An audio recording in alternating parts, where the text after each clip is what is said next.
Bonjour à toutes, bonjour à tous. Nous sommes le 29 décembre 2018. Alors aujourd'hui,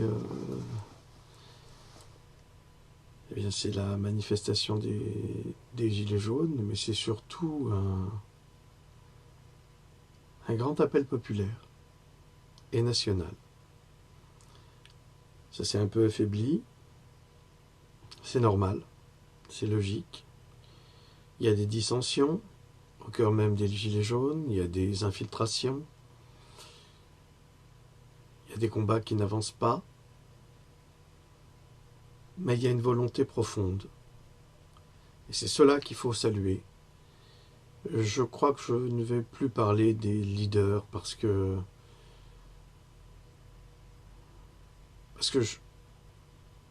pour moi ça pue. Il y a quelque chose qui pue là-dedans. Ces leaders qui disent ne pas être leaders et qui organisent quand même les choses en douce, sans avoir le courage de s'assumer, comme tous ces trolls qui prennent des pseudos parce qu'ils ont peur d'exister en tant qu'eux-mêmes. Il y a une grande lâcheté là-dedans. Si on prend les exemples de courage qu'il y a eu chez les Turcs récemment, ou en Chine, ou au Chili, ou en Argentine, au Brésil, du temps des dictatures, ou même au Portugal, on avait des hommes courageux qui assumaient et qui avaient la force de vrais leaders intellectuels et moraux. Ce que je déplore aujourd'hui, c'est qu'on n'a plus ça. On a une sorte de groupe informe qui se bat avec les moyens du bord, avec courage. Et puis il y a ceux qui veulent tirer les marrons du feu et qui font du vedettariat. Et c'est justement pas ça qui devrait se produire dans la situation actuelle. C'est pour ça que je pense qu'il faudrait, c'est mon avis et je le partage, et arrêter de dire que je suis naïf, et les trolls arrêter de vouloir me provoquer à aller sur place. Je l'ai déjà dit à plusieurs reprises, moi je suis un homme de lettres, je ne suis pas un homme de rue, je ne suis pas un homme de combat de rue. Si je mène un combat, je le mène de front. Je n'ai pas besoin d'être comme vous, dissimulé. J'affiche mes positions, et mes positions sont un immense respect pour notre peuple, qui est vraiment un peuple citoyen, qui est vraiment un peuple patriote, mais dans le plus beau sens du terme, et pas raciste, il n'y a pas de racisme. Parmi les gilets jaunes, il y a, en tous les cas, parmi le cœur des gilets jaunes, ça c'est certain, et ce cœur, il est puissant, il est puissant. Et j'ai beaucoup de respect pour ce cœur-là. En revanche, pour ceux qui sont dans l'ombre et on ne sait pas exactement ce qu'ils font, et c'est très douteux, et ça ne me plaît pas. Alors mon avis, pour éviter les doutes, c'est de changer régulièrement de leader. Et oui, d'abord on protège les leaders, mais je l'ai déjà dit, et ensuite, eh bien, on rassure à chaque fois la force vive qui sont les citoyens. Alors je ne parlerai plus de ces leaders, je n'ai aucune confiance dans la bande des trois, un peu comme en Chine, aucune. Il y a quelque chose qui ne va pas. Il y a quelque chose que je ressens et qui ne va pas. Qui ne va pas. Être en liberté avait ressenti Jacqueline Moreau tout de suite. Tout de suite, elle a compris. Elle a compris qui elle était. Maintenant, tout le monde le sait.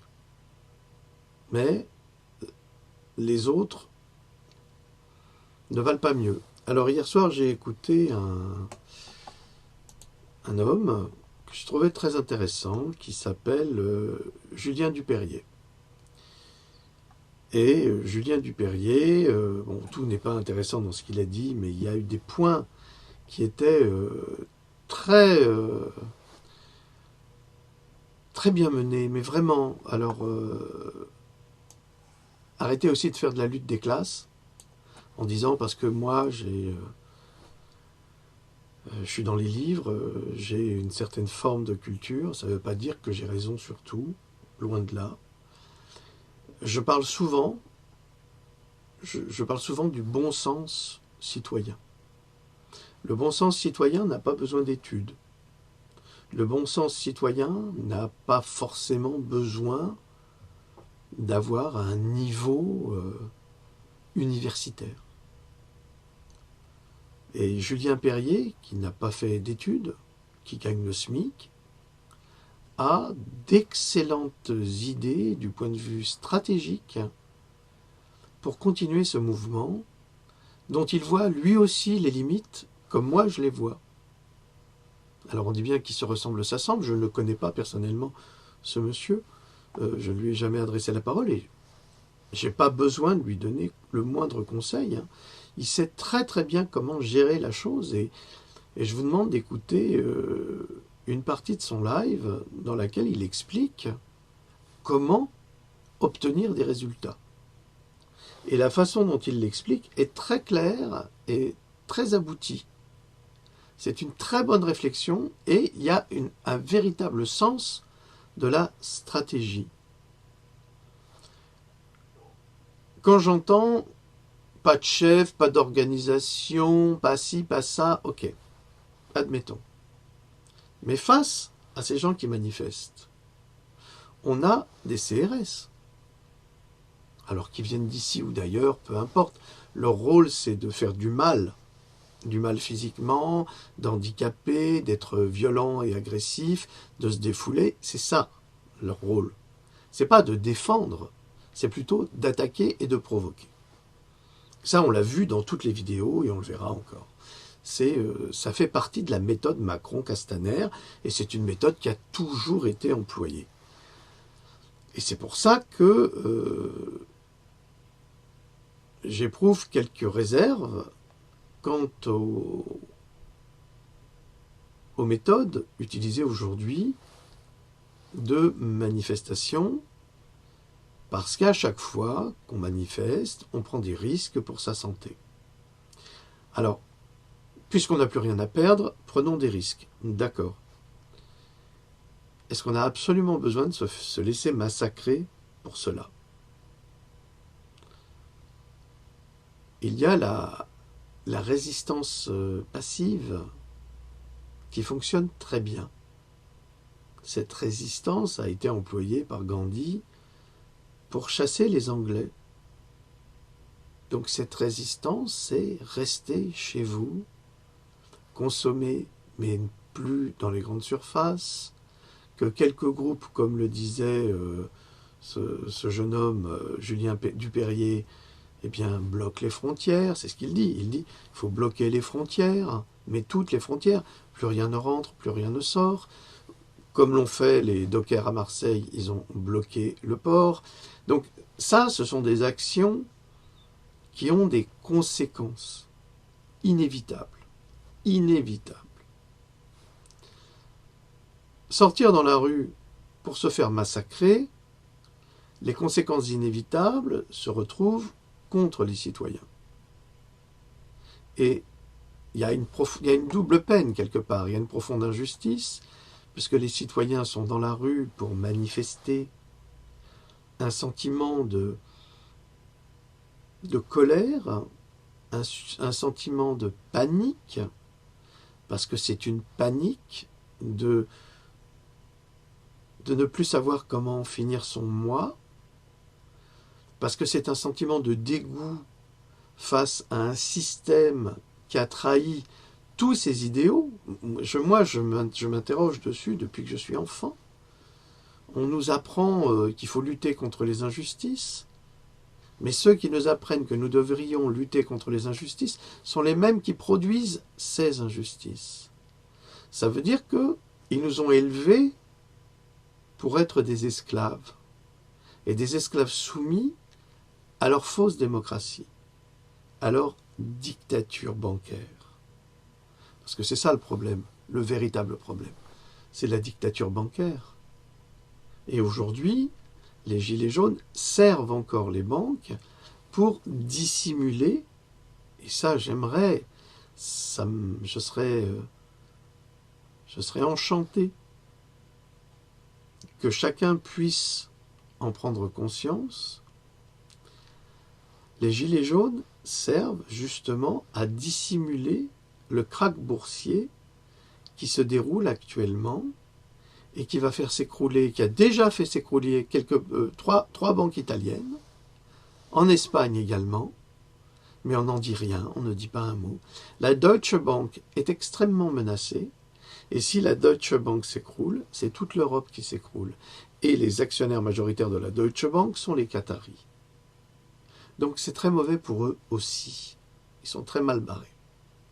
Et nous aussi, parce que tout va s'écrouler. Donc, si les Gilets jaunes prennent conscience de ce qui va se passer, ils auront un levier supplémentaire pour agir sur des endroits ciblés, intelligents. J'admire le courage de ces hommes, de ces femmes, qui sont là ce matin là, depuis il est 14h06, donc de cet après-midi, depuis ce matin, qui battent le pavé à Paris, à Marseille, à Montpellier, dans toutes les villes de France. Et qui réclament avec conviction. Ils ont compris le RIC. Mais, je vous demande d'écouter l'analyse de, comment s'appelle-t-il? Oh, il n'est pas du tout aimé. Zemmour, d'Éric Zemmour sur le RIC, qui craint, lui, comme moi d'ailleurs, je l'ai signalé, que le RIC va se faire bananer par ceux qui nous gouvernent. Et c'est ce qu'il opposait dans son débat avec Domenech, autre journaliste français, qui lui était en faveur d'un RIC, mais contrôlé par l'État. C'est pas parce qu'on va nous accorder le RIC que ce sera le RIC que nous attendons. L'État ne va jamais autoriser au peuple la possibilité de choisir si oui ou non il veut se débarrasser de ses dirigeants et de ses députés. C'est là où il y a une traîtrise en devenir. Alors il faut véritablement, je le crois, écouter Étienne Chouard qui est dans le vrai, mais ça fait des années qu'il en parle. Il en avait parlé, on a découvert Étienne Chouard en fait chez Frédéric Tadei un soir, il y a 2 ou 3 ans je crois, où il nous a tous, mais alors scotchés par sa verve, par son intelligence, par son approche de la situation. Étienne Chouard n'est ni un complotiste, ni un gangster, pour moi c'est un érudit, c'est quelqu'un qui connaît absolument tout de l'histoire et de l'économie, et surtout de la démocratie et de la République, et qui est un véritable guide moral dans cette nuit démoniaque. Oui, Étienne Chouard, c'est une référence. Par miracle, il a été entendu. Et ça, je trouve que c'est admirable. Admirable. Ça montre que le peuple est en éveil. Et je dois vous avouer que j'ai vu des lives ce matin, direct, où j'ai vu des gens du peuple, mais qui étaient bien plus évolués intellectuellement, et ils n'ont pas fait d'études. Hein. Ce n'est pas une question d'études, je le répète. Ils étaient bien plus évolués intellectuellement que les 3 leaders actuels qui prétendent ne pas être des leaders. Ils avaient un véritable fond, un fond moral, un fond intellectuel, une connaissance sans avoir besoin de regarder leur smartphone pour dire ce qu'ils avaient à dire. J'ai trouvé qu'il y avait une grande richesse chez un de ces messieurs, peut-être qu'on le verra dans cette revue de presse, un barbu avec un bonnet noir. Je trouvais qu'il était... c'est un homme remarquable, il a tout compris ce monsieur, tout compris. Et il me fait penser à mes amis des cités, parce que oui, moi, l'intellectuel, oui, j'ai des amis de cité que je connais depuis qu'ils ont l'âge de 14 ans. Et aujourd'hui, ça fait 25-30 ans qu'on se connaît. Avec mon ami Erkan, qui est d'origine kurde, c'est mon frangin. C'est... Quand un homme comme lui parle de vous en disant c'est l'ami de la famille, ça veut dire qu'il fait partie de cette famille. Il fait partie de ma famille, je fais partie de sa famille. Et nous discutons de tout cela. Ne croyez pas que parce qu'il y a tous ces livres derrière moi, je ne sais pas ce qui se passe dehors. Moi, j'ai été élevé dans une cité. Vous ne me croyez pas? Demandez à mon frère.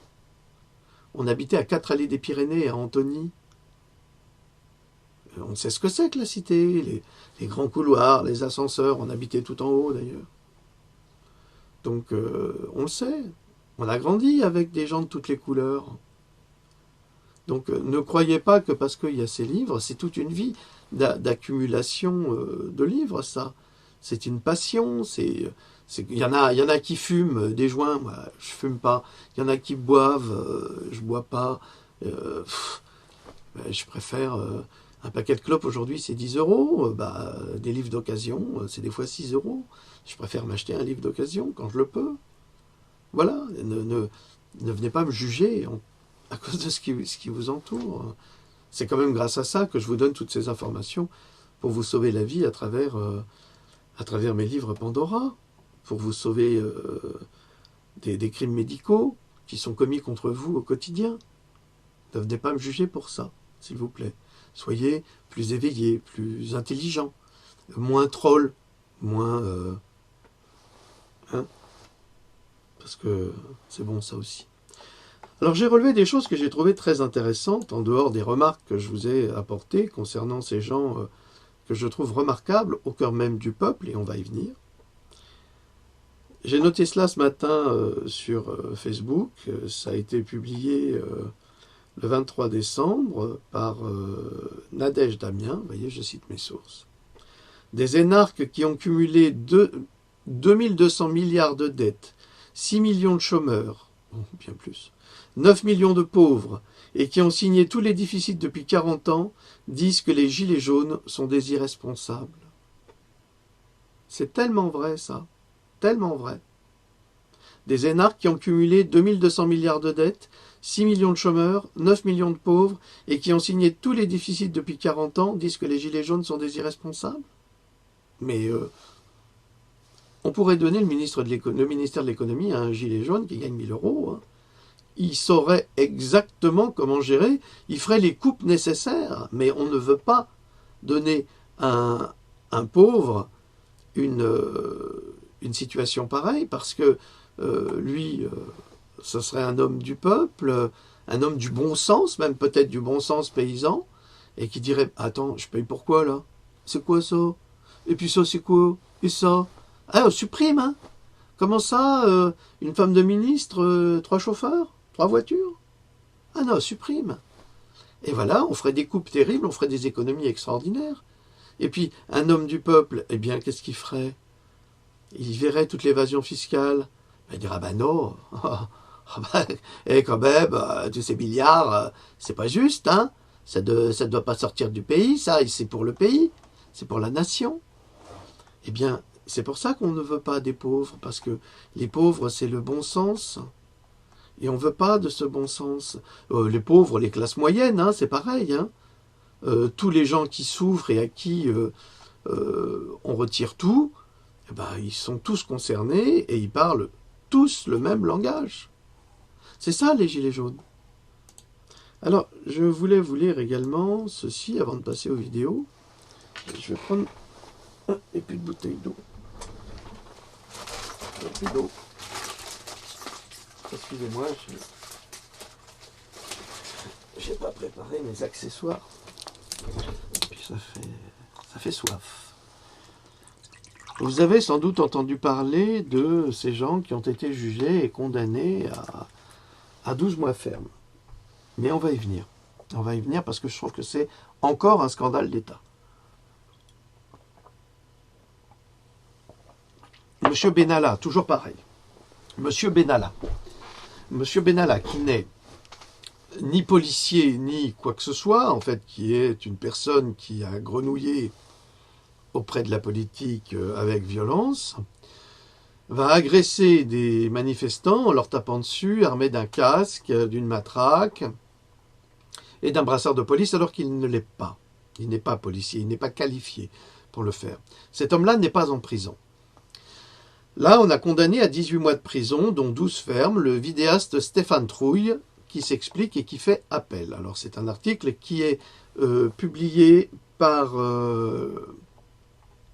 le site reporter.net le 28 décembre 2018, soit hier.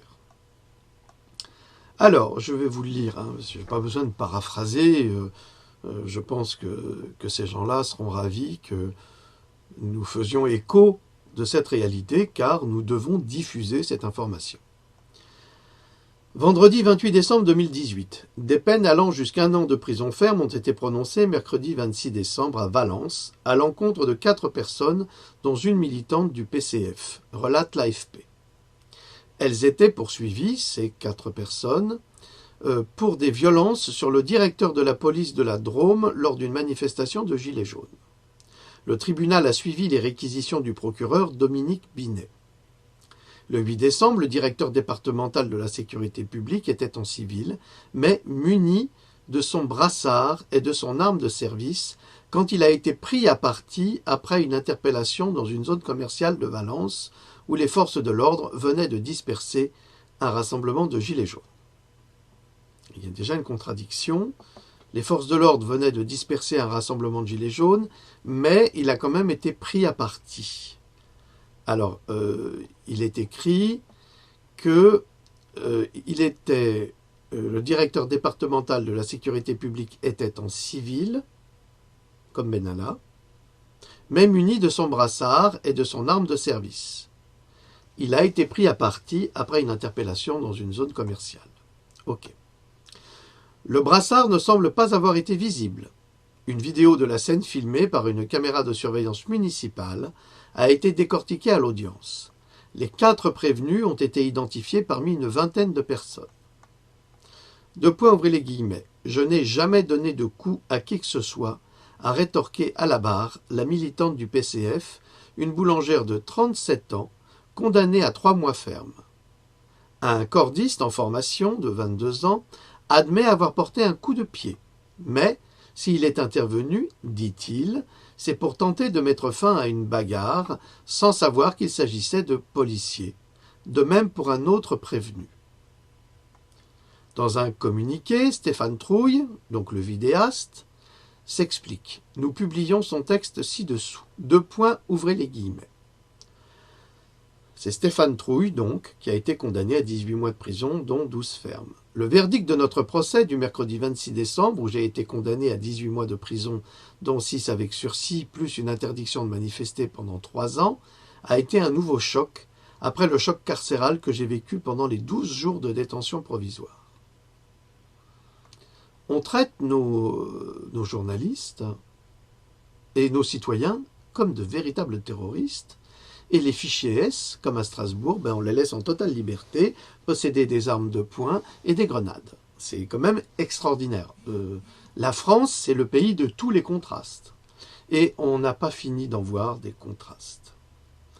De même pour les 3 autres gilets jaunes, déclare notre journaliste Stéphane Trouille, Tom, Dylan et Maria, qui ont également été condamnés à de la prison ferme et à une interdiction de manifester. Je reprends du poil de la bête, de nouveau porté par l'élan massif de soutien qui me parvient lors du rassemblement pendant le procès, par le courrier, par les mails, par les réseaux, par les coups de téléphone, les SMS, ça n'arrête pas. Fermez les guillemets. On réouvre les guillemets. J'aimerais restituer le contexte qui nous a amenés à être condamnés si lourdement. Et là, on va comprendre la réalité, mais non pas vue par l'avocat général ni le juge, mais vue par les prévenus.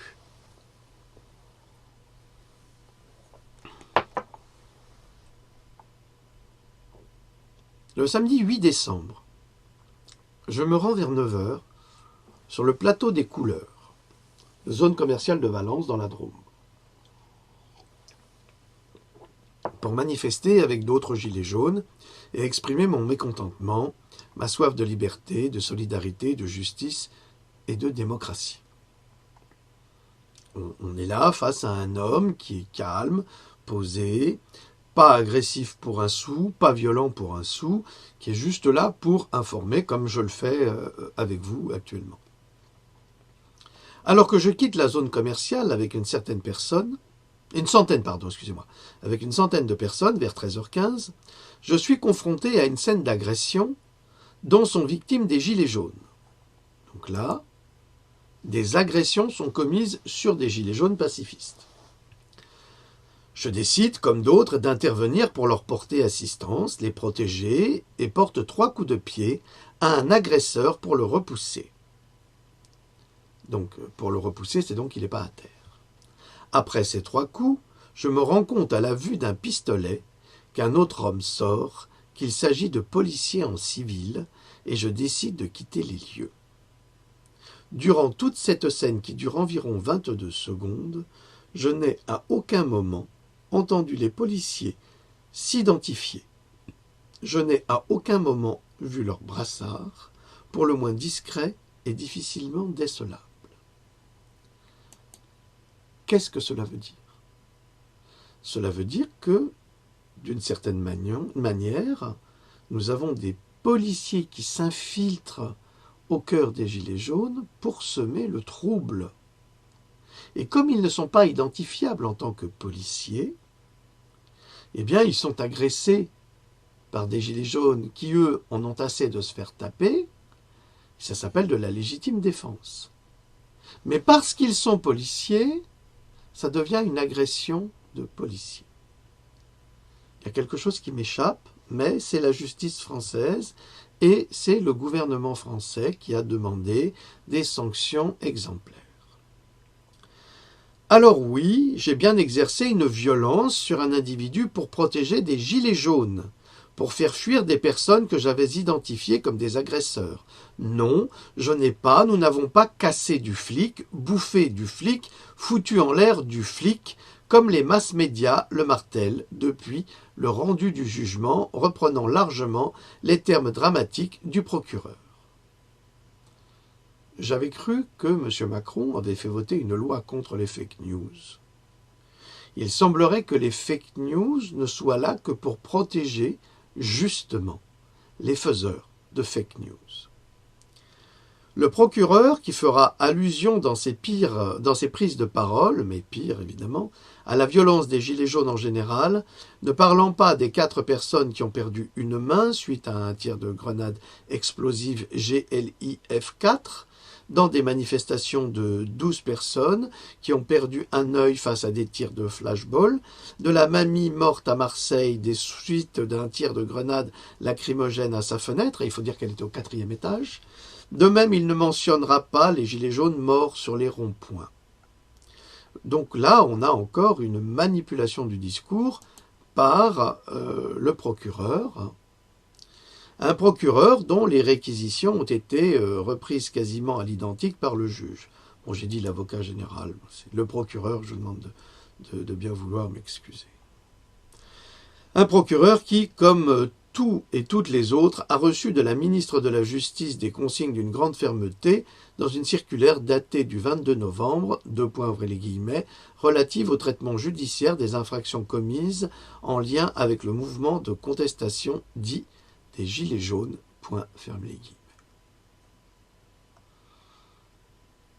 Aujourd'hui, on se retrouve dans la même situation qu'au Moyen-Âge et que pendant la guerre 39-45, où les Juifs étaient obligés, soit dans le Moyen-Âge portaient une rouelle, soit pendant la guerre, entre 39 et 45, une étoile jaune.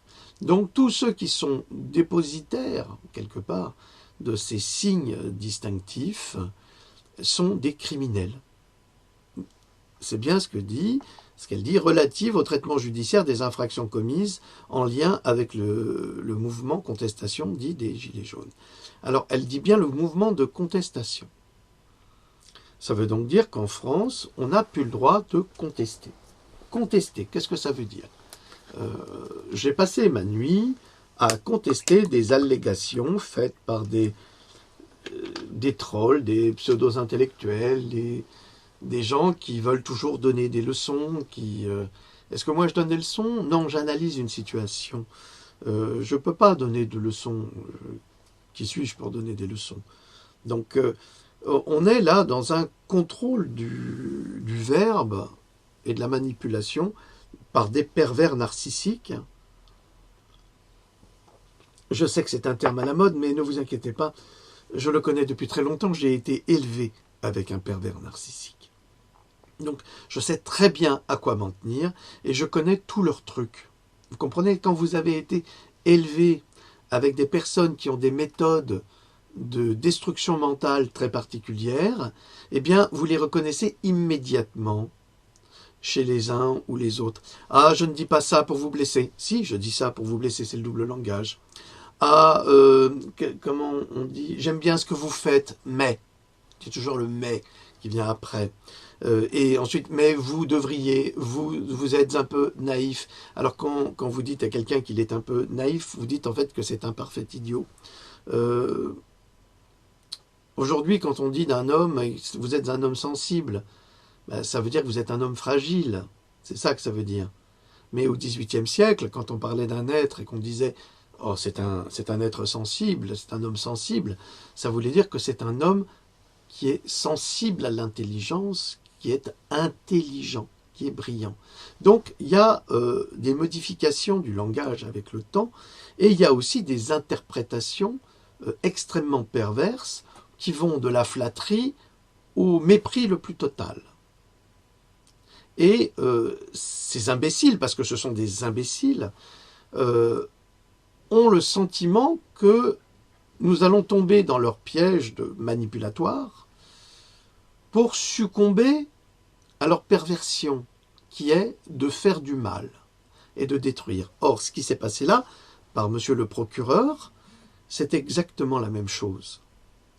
Il a agi sous prétexte de protéger l'État et les institutions contre les intérêts démocratiques et surtout contre les intérêts citoyens en refusant toute forme de légitime défense de la part de personnes qui étaient agressées. Or, il existe aussi des lois qui concernent les policiers, la police, comme quoi elle n'est pas là pour créer du désordre, elle est là pour veiller au maintien de l'ordre. Or, on l'a vu dans toutes les explications, la police ne veillait ni au maintien de l'ordre, ni à la sécurité de qui que ce soit. Cette police était là dans le seul objectif d'extirper des personnes, de les agresser et de leur taper dessus. Je pense qu'elle a, cette police, exercé une forme de coercition, comme on dit, sur des citoyens, et de façon parfaitement illégale et injuste, comme j'espère que nous aurons le temps de le voir pour une manifestation à Paris où il y avait un ancien des Nuits debout, comme, je ne me souviens plus de son nom, là j'ai le problème avec les noms en ce moment, mais peu importe, où ils avaient une autorisation pour manifester, et où les policiers leur ont retiré cette autorisation et les ont fait circuler pour les coincer dans une nasse, comme d'habitude, et pour les gazer. Je ne crois pas que ce soit le rôle de la police que de martyriser des contestataires. On a le droit de contester dans une démocratie, c'est dans tous les traités européens, on a tous ces droits, mais le gouvernement Macron, qui est dans une totale illégalité dans son attitude à sanctionner, parce que c'est la seule chose qu'il sait faire, il sanctionne, eh bien, bafoue les lois, les codes et les libertés en France. Alors, dans cette circulaire,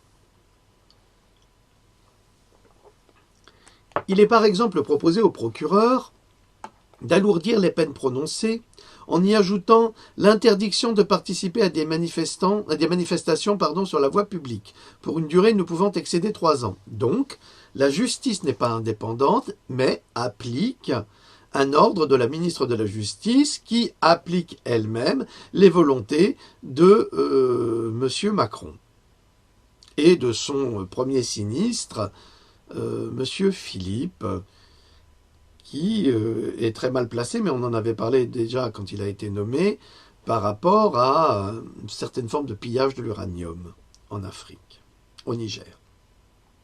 Donc peut-on faire confiance à des personnes de cet acabit? Je ne crois pas. Alors comment donner le pouvoir aux voyous et l'exercice de la loi aux voyous? Il y a quand même un problème qui se pose et qui est entier. Voilà ce qui en dit long sur la liberté d'expression et de manifestation et sur le souhait de museler les colères et les revendications des gouvernés, sommés de rester sur place. On coupe de tout ce qui dépasse. Oui, on les coupe de tout ce qui dépasse. Il serait peut-être temps que les avocats spécialisés en droits de l'homme se manifestent pour aider les citoyens. Parce que si vous croyez que les gens sont dans la rue parce qu'ils sont des gilets jaunes et qu'ils ont les moyens de se payer un avocat, c'est pas vrai. Ils ne peuvent pas se payer un avocat. Ils ne le peuvent pas. Donc, du point de vue citoyen, la moindre des choses serait d'être soutenu par des avocats versés à leur cause. Parce que bientôt, je vous le signale comme ça, soit dit en passant, mais bientôt, il n'y aura plus d'avocats. Ça sera remplacé par l'intelligence artificielle. Alors j'ai une petite machine. C'est exactement ce qui vous arrivera. Et les gilets jaunes sont là pour essayer aussi de se battre pour vous. Alors, s'il vous plaît, messieurs les avocats des droits de l'homme, spécialisés en droits de l'homme, venez au secours de ces hommes et ces femmes qui sont bafoués de leurs droits pour avoir pratiqué de la légitime défense. Alors, je voudrais ici remercier les médias libres et indépendants qui permettent d'avoir un autre prisme que celui des médias mainstream dont le traitement est pour le moins orienté et sensationnaliste. Ça, c'est nous, hein. C'est nous les sensationnalistes. Un traitement qui est la plupart du temps basé sur une dépêche AFP à charge. Ça veut dire que quand la dépêche AFP convient au gouvernement, c'est bien. Quand elle ne convient pas, elle est à charge. C'est exactement la même chose avec la science vaccinale. Hein. On est exactement dans le même registre. C'est le même système de pensée. Mentionnant des prévenus qui voulaient bouffer du flic, des actes dégueulasses, et qui citent en grande majorité les paroles du procureur et du commissaire divisionnaire. Voilà. Alors ça veut dire que c'est exactement les mêmes enfoirés qui m'ont cassé les pieds cette nuit. Vous reprenez leurs paroles et ils ne le supportent pas. C'est comme disait Étienne Chouard, c'est un scandale que la victime du viol se révolte contre son violeur. C'est exactement cela. Et ça, c'est le gouvernement Macron, c'est le pouvoir. C'est les banques, c'est tout cela. Sur France Inter, dans le journal de 18h du jour du procès, mercredi 26 décembre, la journaliste présente sur place annonce, après avoir repris le réquisitoire du procureur, que je me suis excusé, ce qui est faux, déclare notre journaliste, celui qui était condamné. Une manière de laisser penser que je reconnais que j'ai exercé des violences sur des forces de l'ordre, ce qui n'est pas le cas. Quand je vous parlais de perversion narcissique, quand je vous parlais de double langage, c'est exactement la même chose. La journaliste affirme que le prévenu s'est excusé, ce qui est faux. Et pourquoi il se serait excusé? Eh bien parce qu'il aurait eu tort. Or, comme il le dit, une manière de laisser penser que je reconnais que j'ai exercé des violences sur des forces de l'ordre, ce qui n'est pas le cas. Autre exemple local de détournement de l'information, le jour du procès, le Dauphiné libéré, journal de la région, parle de l'ITT, l'incapacité totale de travail d'au moins 8 jours, pour le directeur départemental de la police, alors qu'il n'a eu en réalité que 3 jours d'ITT. Pour info, son collègue a eu une ITT de 2 jours. Donc on va pousser tout cela, on va pousser le mensonge à l'extrême pour sanctionner, pour faire un exemple. Avec mon avocat, nous allons faire appel. La décision du tribunal nous paraît complètement démesurée par rapport aux faits réels, ne prenant aucunement en compte la plaidoirie de la défense malgré 4 heures d'audience. il est difficile de ne pas la considérer comme une sanction pour l'exemple, pour étouffer l'ardeur et les contestations actuelles contre l'État et les politiques menées par le gouvernement. La sentence est donc suspendue jusqu'au nouveau procès. Je tiens ici à avoir une pensée pour toutes les personnes qui sont derrière des barreaux, de par leur engagement, leur quête de liberté, leur énergie, leur engouement, à ne pas laisser l'injustice prévaloir. Comme les Gilets jaunes, de nombreuses personnes en lutte sur d'autres fronts sont visées, que ce soit en France ou sur les routes migratoires vers l'Europe, en Libye, en Italie. Une pensée spéciale pour les 7 de Briançon, injustement condamnés, pour certains, à de la prison ferme, pour aide à l'entrée sur le territoire d'une personne en situation irrégulière, etc. Je vous laisserai juge de découvrir cet article qui a été publié sur reporter.net. Le titre de l'article qui a été publié hier, condamné à 18 mois de prison, dont 12 fermes, le vidéaste Stéphane Trouille s'explique et fait appel. Voilà. Voilà ce qu'il pense de sa condamnation, et voilà ce que je pense également de sa condamnation. Alors, qu'ai-je encore à vous lire avant de passer à toutes ces images merveilleuses qui vont nous montrer la force vive de notre pays, qu'est la France. Ah oui, une information quand même, qui n'est pas passée inaperçue. Alors, publié par Alain Ramoneur, voilà, c'est fait. Quel beau pays où nous vivons, où le droit des citoyens est méprisé. Après presque 3 ans de démarche et un investissement de plus de 25 000 €, la communauté de communes nous délivre enfin notre permis de construire de notre maison bioclimatique. Eh bien non. La mairie s'y oppose, allant à l'encontre de divers bureaux d'études. Nous travaillons, payons nos impôts, nous ne demandons aucune aide, juste le droit au logement. Au XXIe siècle, un petit élu se comporte comme un petit seigneur féodal et nous laisse crever sans vergogne, honteux. Faites-le savoir, s'il vous plaît. Voilà. Alors, est-ce que je peux vous donner une autre information en dehors de cela? Non, c'est sur la page de Alain, avec 2 L, Ramoneur.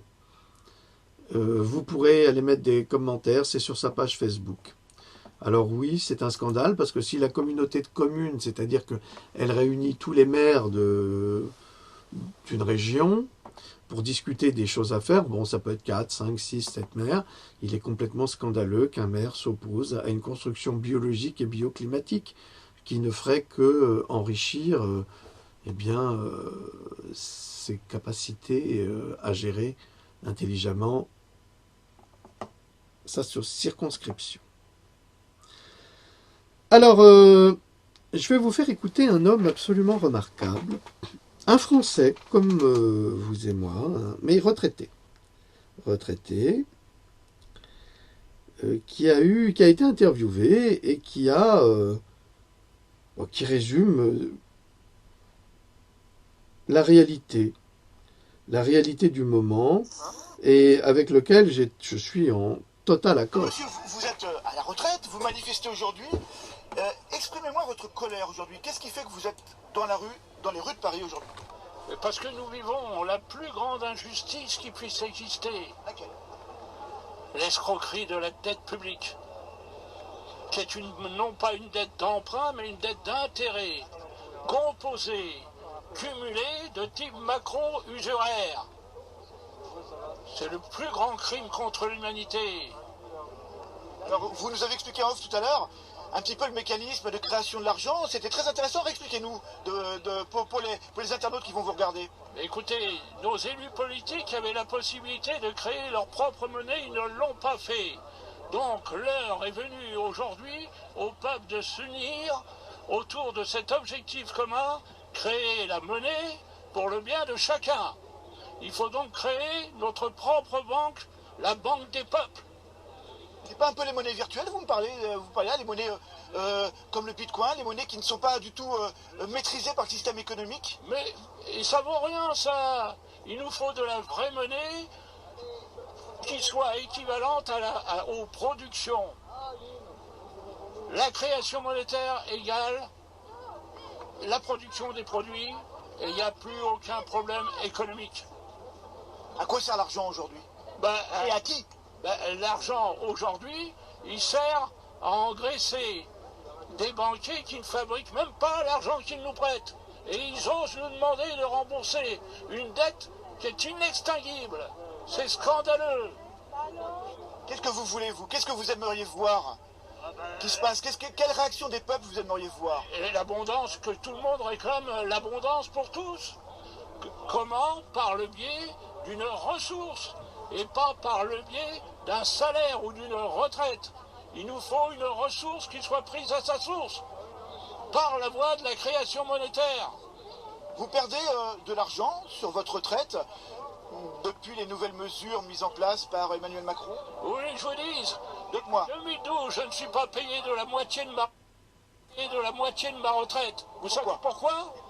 Parce que la CNAV me réclame un document que seule ma banque peut me fournir et ils ne peuvent pas me le fournir.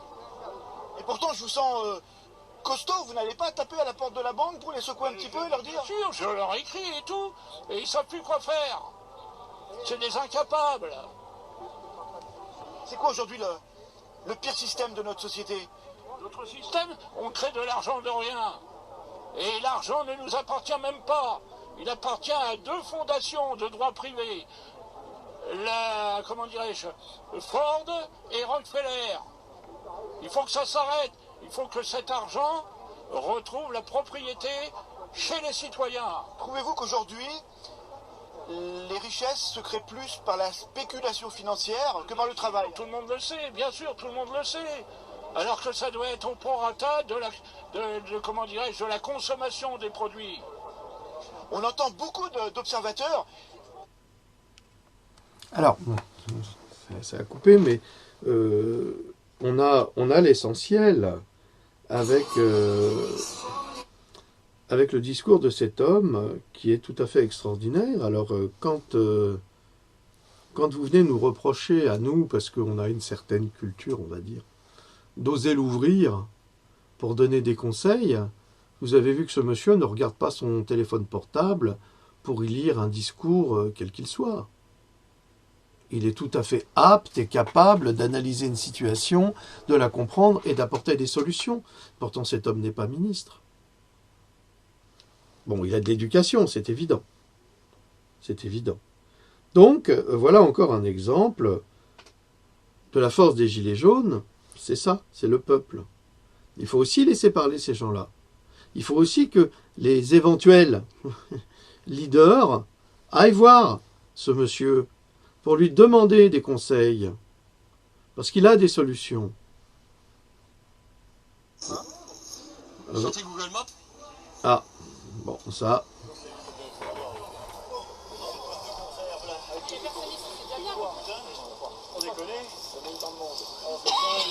Bon, qui c'est qui a un Google Maps?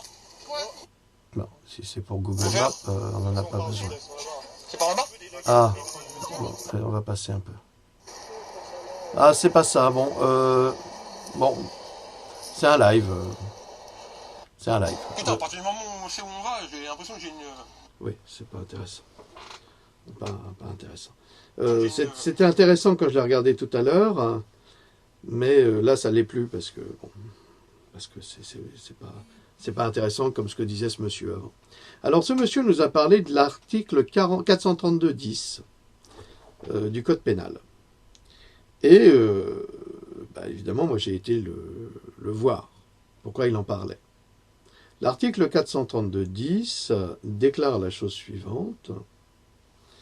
Le fait par une personne dépositaire de l'autorité publique, un fonctionnaire, ou chargé, un huissier, d'une mission de service public, de recevoir, exiger ou ordonner de percevoir à titre de droit ou contribution, impôt ou taxe publique une somme qu'elle sait ne pas être due, ou excéder ce qui est dû, est puni de 5 ans d'emprisonnement et d'une amende de 500 000 €, dont le montant peut être porté au double du produit tiré de l'infraction.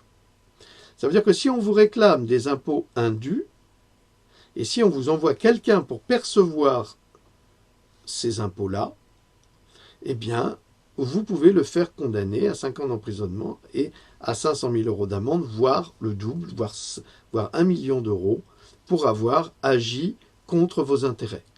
Mais il faut quand même que vous soyez certain que vous ne devez rien, parce que sinon c'est vous qui allez ramasser. Mais c'est intéressant. Est puni des mêmes peines le fait, par les mêmes personnes, d'accorder sous une forme quelconque et pour quelque motif que ce soit une exonération ou franchise des droits, contributions, impôts ou taxes publiques en violation des textes légaux réglementaires. Alors j'ai juste une question. Carlos Ghosn, le verrou de Bercy, c'est pas ça? Je suis pas juriste, je pose une question. Hein, mais il n'y a pas que Carlos Ghosn, hein, il y en a beaucoup d'autres.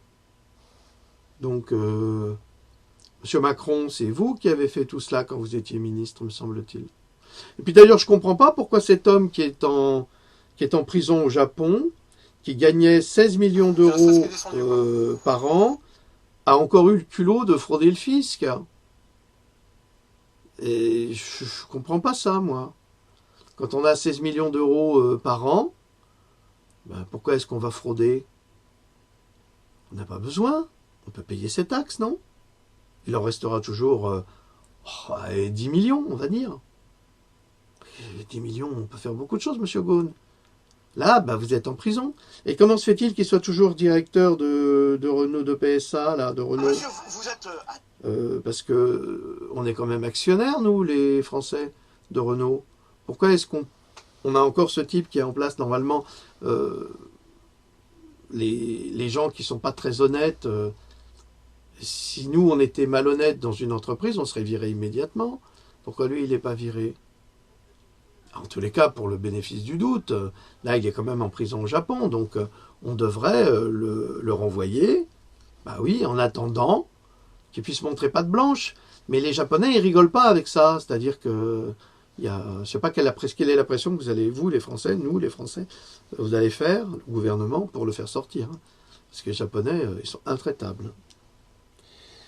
Alors, bon, il y a beaucoup de live. Ah, voilà. C'était plutôt ça que je voulais, me semble-t-il. Vas-y. Allez, vas-y, Raspoutine, vas-y. Parle un peu.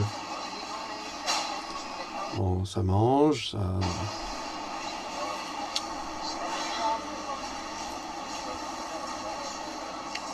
Allez. Allez, Voilà. allez les amis, on arrive. Ça va commencer. Voilà, c'était On va ça. voir un petit peu ce qui se passe. Bonjour à ceux qui arrivent, bonjour à ceux qui rejoignent. Oh, Abou, Scary, Nathalie, Stell, Ali. Salut Ali, comment vas-tu? Allez, on avance. Et le peu de gens qui vont, si les gens vont aller massivement là-bas, il va y avoir des nasses et les gens ne pourront plus ressortir des champs. Donc sortez des champs. Normalement à 9h il devait y avoir N'allez pas aux Champs-Élysées. de rendez-vous où on devait se rendre. Mais pour l'instant pas de son par lumière. Est-ce que quelqu'un sait quelque chose et peut nous indiquer s'il vous plaît? C'est pour ça qu'on a parlé avec Jérôme. C'est une vision extraordinaire parce qu'on fait des trucs extraordinaires. Oui, voilà. Ouais, mais c'est un peu le problème. La dernière live, là, qu'on a Ouais, fait un ça y est, je concert, connaissais. il y avait 2000 personnes, on a récolté Coco, 6000 balles pour on est déjà à 1000 personnes, hein, si vous voulez faire coco. Salut On a les encore gars. passé 10 000, hein. C'est Jérôme Rodriguez en direct, mais il avait dit quelque chose d'intéressant. Tiens, bah, je vais vous le dire. Vous savez quoi? Moi, j'ai lié contact avec un groupe de gilets jaunes handicapés. C'est ça que je voulais Et vous faire j'ai écouter. alors écoutez bien ça, si vous arrivez tous à entendre, parce que c'est un truc, c'est la première annonce dégueulasse du matin. Donc Macron s'est permis d'écrire à cette dame qui se plaignait de ses conditions de vie, qui a écrit à Macron un courrier, et Macron lui a répondu, un courrier de manipulation. Autrement dit, il lui exprime son soutien face aux gilets jaunes qui sont des méchants garçons, qu'il ferait tout pour que ça s'arrête et que les handicapés avaient été déjà assez servis et qu'il n'y avait pas besoin de plus. Donc c'est la réponse qui a été apportée à cette dame. Donc la lettre, elle m'a autorisé à la publier. Je la publierai pour que vous puissiez la lire. Hein, je vous parle à vous, mais je parle aussi au téléphone. Pour que vous puissiez voir un petit peu Donc, le genre d'arrogance et de... Ben, on la connaît, l'arrogance du personnage, on sait que c'est un homme odieux et qu'il méprise complètement les citoyens. Vous pouvez lever, on est gentils, nous. Hein. Alors voilà, C'est à la télé que vous voyez les Excusez-moi, je me fais couper à chaque fois par Facebook, alors... Déjà, pourquoi on est là? Parce qu'on est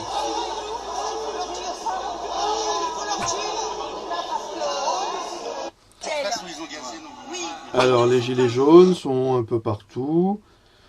Oh, je suis désolé, c'est... Voilà, ce monsieur. C'est tout un ensemble de revendications.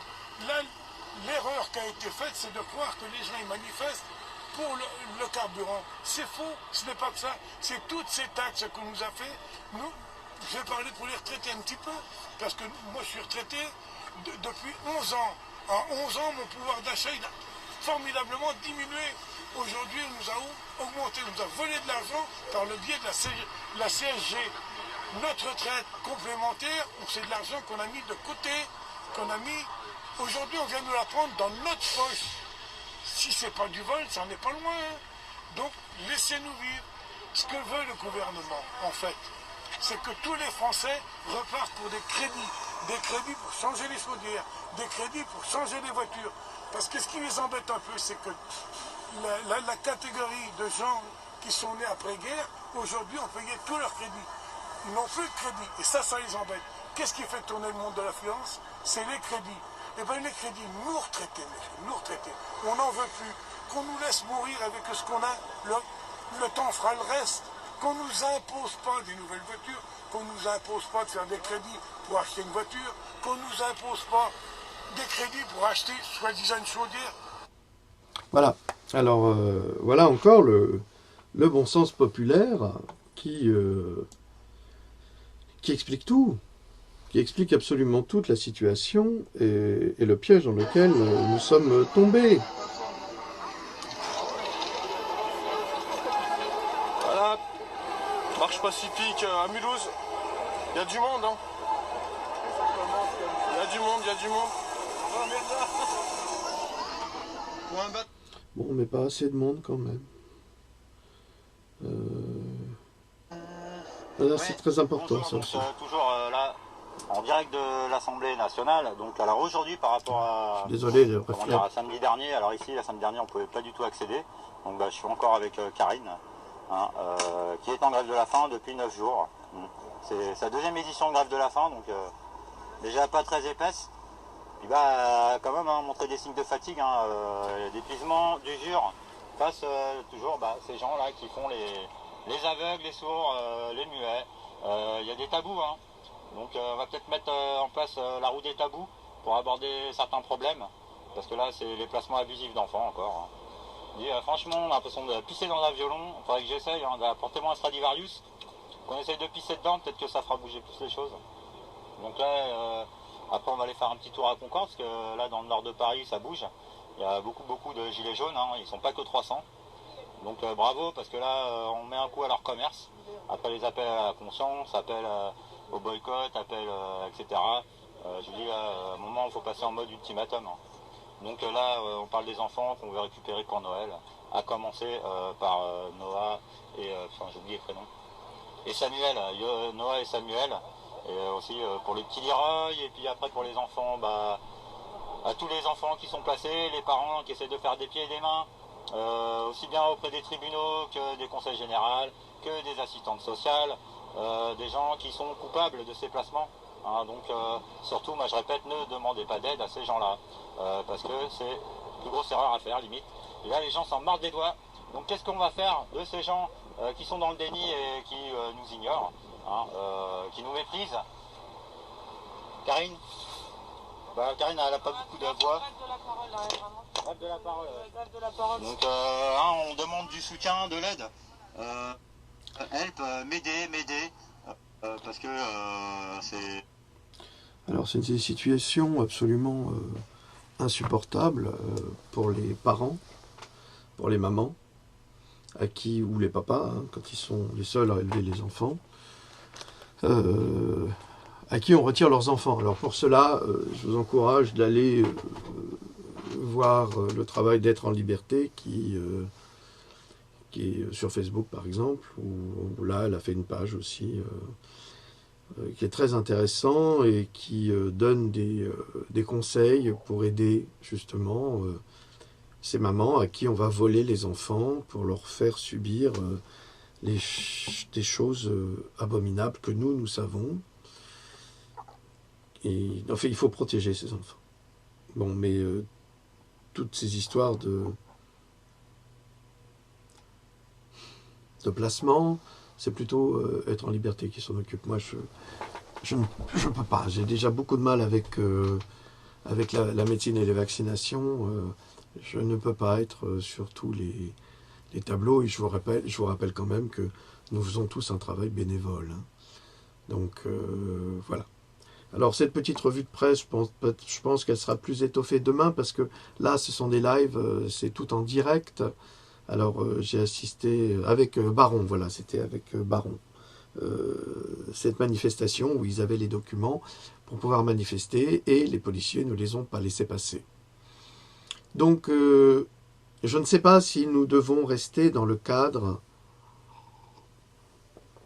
du respect des autorisations, puisque même avec une autorisation, les manifestants sont parqués en as et ils sont gazés, brutalisés. C'est quand même... il y a quand même un grand déni de démocratie, il y a un grand déni de droit. Je pense que, mesdames et messieurs les avocats, vous qui serez bientôt remplacés par inévitablement l'intelligence artificielle, et même les médecins, hein, ça viendra, vous verrez, vous avez beaucoup de travail pour aider la démocratie et les gens du peuple. Ils ont besoin de votre aide. C'est un appel, hein, c'est encore un appel solennel. Hein. On n'a pas le choix. Et en dehors de ça, il se passe des choses assez impressionnantes aux États-Unis. Donc je vous encourage de vous informer également là-dessus. Je ne vais pas parler de tout. Alors j'en suis à me demander si je vais encore laisser les commentaires ouverts sur les vidéos.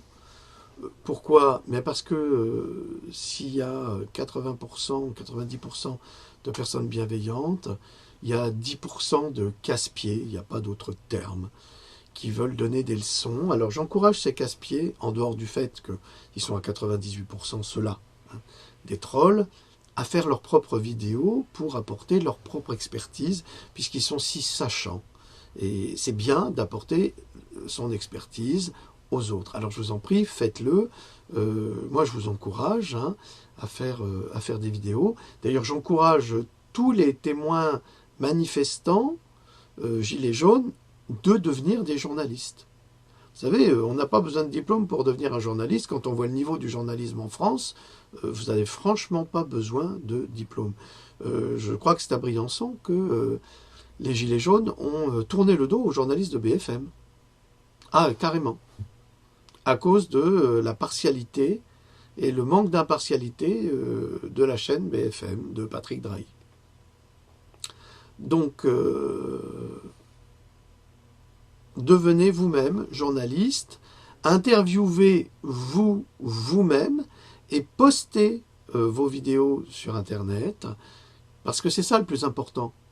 On n'a pas besoin de voir un commentateur, ou même moi.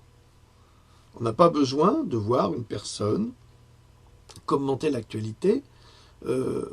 Elle peut être no comment avec des gens qui sont directement dans le jus. Parce que ce qui nous intéresse, nous, en réalité, c'est ce que pensent les gens, les gilets jaunes. C'est ça qui nous intéresse. Ce sont eux qui nous intéressent. Ce sont eux qui sont une richesse culturelle. Et tous, qu'ils soient cultivés ou pas, universitaires ou pas, qu'ils aient fait des études ou pas, on s'en fiche. À partir du moment où le langage vient du cœur, la raison l'accompagne. Évidemment, si vous êtes dans la colère, si vous êtes dans la haine, si vous êtes dans le mépris, si vous êtes dans le dégoût, si vous êtes dans l'insulte, ça n'aura aucun impact. Aucun impact. On va davantage faire confiance à celui qui s'exprime calmement, posément, et qui, même s'il s'exprime mal, hein, mais qui n'est pas insultant, qu'à celui qui va con, cul, bite, poil, enculé, machin. C'est bon. C'est comme aux États-Unis, où le vocabulaire se limite à fuck, fucking, always, le F-word, comme on dit, où on met un F à chaque phrase. C'est une belle langue, l'anglais. On n'a pas besoin de la salir avec tous ces mots-là. Le français aussi. On peut s'exprimer de façon correcte et cohérente. Alors, je comprends que parfois, dans la haine et dans la colère, quand on s'est fait massacrer, mais même moi, je suis un impulsif, je porte pas la bêtise, ça me fait hurler. Donc, je comprends très bien. Mais si on veut faire passer le message, c'est parce que, inévitablement, face à nous, on a des gens qui sont tellement malhonnêtes et tellement versés dans la manipulation qu'ils vont dire « Vous avez vu comment il s'exprime, vous ne pouvez pas faire confiance à quelqu'un qui s'exprime comme ça. » Alors, il faut se trouver face à des gens comme ça en bloquant d'ores et déjà leur argumentaire.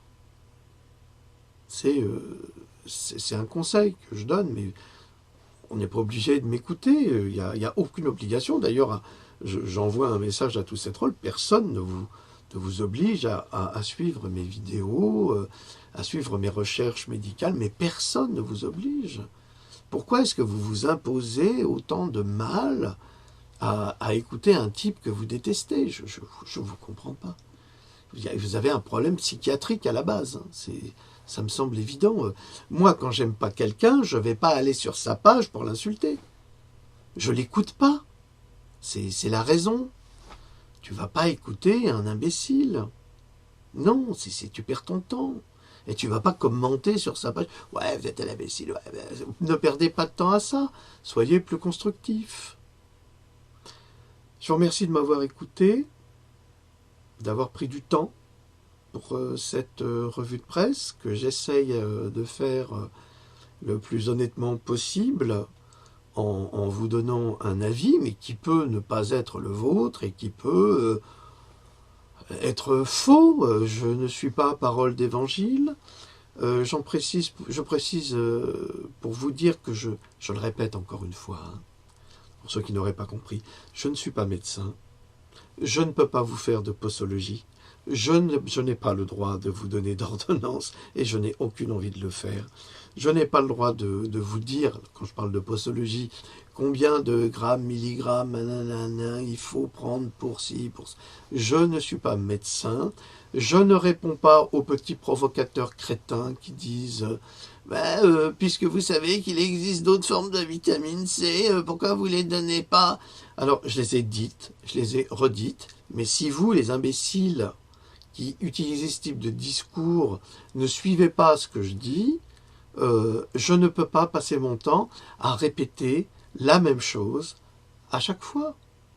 J'ai écrit des livres, moi, c'est ma seule source de revenus et elle est très infime, cette source de revenus, ne croyez pas. Je n'ai aucune allocation, je n'ai rien du tout. Donc, c'est mon gagne-pain de faire des recherches et de les publier. Et c'est mon gagne-pain d'en vivre. Et soyez déjà heureux que je vous donne gratuitement une grande partie de ces informations. Alors, n'abusez pas, cherchez vous-même.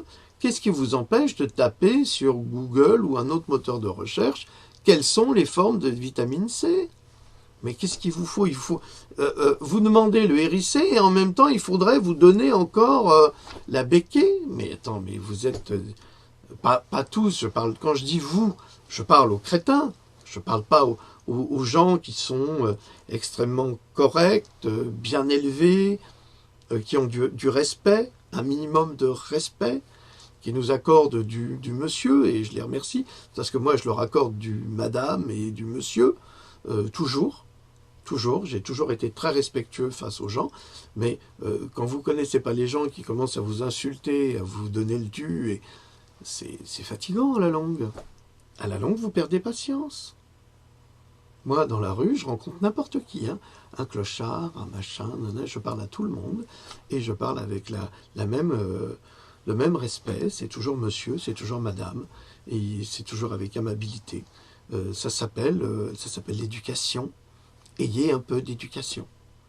Apprenez à respecter les gens, comme les gens vous respectent. C'est pas parce qu'on vous donne des choses gratuitement qu'il faudrait encore qu'on vous donne notre portefeuille, notre maison. Il faut arrêter, là. Apprenez à respecter ceux qui vous offrent des choses et ne changez pas les sujets pour les attaquer gratuitement, comme les trolls le font au quotidien. Donc, moi j'ai été bienveillant vis-à-vis de vous en laissant les commentaires ouverts, ben, si ça continue, je vais les fermer. Moi, je n'ai pas besoin de discuter avec vous. J'ai beaucoup de travail. Et je n'ai pas besoin de vous apporter toutes ces informations. J'ai beaucoup de travail. Je perds un temps fou. Louloute m'a dit, arrête de répondre à tous ces gens. Tu travailles 2 fois plus. Et elle a raison. À cause des trolls, je vais finir par ne plus répondre. Tant pis. Tant pis, c'est comme ça. Les réponses, de toute façon, sont dans mes livres. Eh bien, c'est comme ça. Vous acceptez d'acheter un CD, d'aller au cinéma, vous payez des services, mais nous, on doit tout donner gratuitement. Ben non, on ne peut pas. On ne peut pas. C'est pas vous qui allez me permettre de nourrir ma famille. Non, vous ne me donnez pas de l'argent. Donc, je fais des livres. Hein, là, je les fais. Hein. Je vous apprends des choses. Hein, je fais mes livres, là, exprès pour vous. Et parce que c'est mon travail, puisque je n'ai pas trouvé ma place dans cette société, malgré mes expériences, et je pense que ma place est là, en tant que chercheur en sciences humaines, je le précise, pour vous apporter des connaissances dont vous manquez pour vous permettre de vivre mieux. Voilà, ça c'est mon travail. Ah, voilà mon petit barbu qui arrive à la fin. Qu'est-ce que tu veux ? Qu'est-ce que tu veux ? Tu veux venir ? Et non, je ne me sers pas de mes animaux pour vous émouvoir. Je n'ai pas besoin de ça. S'il veut venir, il vient, mon petit chien, là. Et s'il ne veut pas venir, il ne vient pas. Voilà, c'est tout. Et je n'ai pas besoin d'avoir vos commentaires malveillants. Tu t'as qu'à aller là-bas, va voir ton frère. Donc voilà. Je vous remercie de votre écoute. Je vous dis à très très bientôt. Peut-être, peut-être pas, peu importe. Moi je continue, j'ai encore pas mal d'articles et de réflexions à vous offrir concernant votre santé, une quantité de sujets qui sont importants et qui sont négligés, donc, et qui vous permettront de comprendre comment éviter de tomber malade dans certaines situations. Je vous remercie toutes et toutes et tous. Louloute vous salue, elle est un peu souffrante. Elle a une bronchite. Mais on soigne. Allez, salut.